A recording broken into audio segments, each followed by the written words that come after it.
ಮುಂದಿನ symbol equal to sign with 2 arrows. So ಮತ್ತೊಂದು example ಉಪಯೋಗಿಸ್ತೀವಿ ಇಲ್ಲಿ. If every element of B is also in A, then B is a subset of A and A is a subset of B. ಕರೆಕ್ಟಾ? In this case A and B are the same set. ಇದನ್ನು ಹೇಗೆ represent ಮಾಡ್ಬೋದು ಅಂತ ಹೇಳಿದ್ರೆ, if A is a subset of B and B is a subset of A. ಇದರಿಂದ ಏನು ಹೇಳ್ಬೋದು ನಾವು? ಇದರಿಂದ ಹೇಳ್ಬೋದು ಅಂತ ಹೇಳಿದ್ರೆ A is equal to B ಅಂತ ಹೇಳ್ತು ಅಂತ ಹೇಳಿದ್ರೆ double implies if this information is true, then this has to be true. If this is true, then this has to be true. So ಎರಡೂ ರೀತಿಯಲ್ಲೂ you have this conclusion. ಮತ್ತೊಂದು ಸತಿ ಹೇಳ್ತೀನಿ ನೋಡಿ, ಮುಂದಿನ ಪೇಜಲ್ಲಿ ಹೇಳ್ತೀನಿ. How do you read this? Will read this as if and only if. ಸರಿನಾ? ಸೊ ಇಲ್ಲಿ ಹೇಳ್ತೀನಿ ನೋಡಿ. ಹಾಂ, ಇಲ್ಲೇನು ಓದ್ತಾ ಇದ್ದೀವಿ ನಾವು?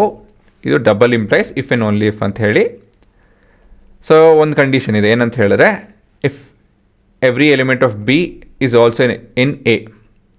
ಇದರಿಂದ ಏನು ಹೇಳ್ಬೋದು ನಾವು? A is a subset of B and B is a subset of A ಅಲ್ವಾ? ಈ ಇನ್ಫಾರ್ಮೇಷನ್ ಹೇಳ್ಬೋದು.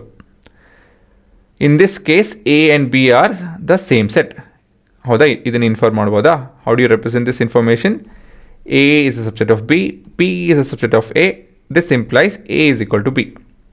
How do you read this? If and only if. ಸರಿನಾ? So let's look at an example.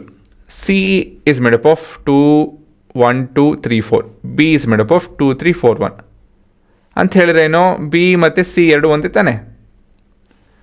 So ಇದರಿಂದ ನಾನೇನು ಹೇಳ್ಬೋದು ಅಂತ ಹೇಳಿದ್ರೆ, C is a subset of be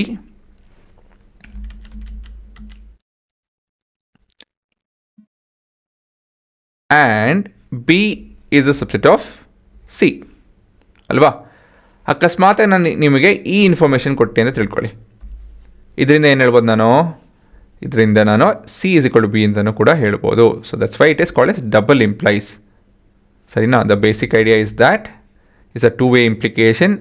that is as the left is true, then the right has to be true ಅಲ್ವಾ? And vice versa ಅಂತ ಹೇಳಿದ್ರೆ ಉಲ್ಟನೂ ನಿಜ ಅಂಥೇಳಿ. As the right is true, then the left has to be true ಅಂಥೇಳಿ ಅರ್ಥ, YC ವರ್ಸ ಅಂದರೆ. ಸರಿನಾ? ಸೊ ಇದೇ ನಿಮ್ಮ ಕಾನ್ಸೆಪ್ಟು. ಪಾಸ್ ಮಾಡ್ಕೊಳ್ಳಿ, ಇದನ್ನೆಲ್ಲ ಬರ್ಕೊಳ್ಳಿ.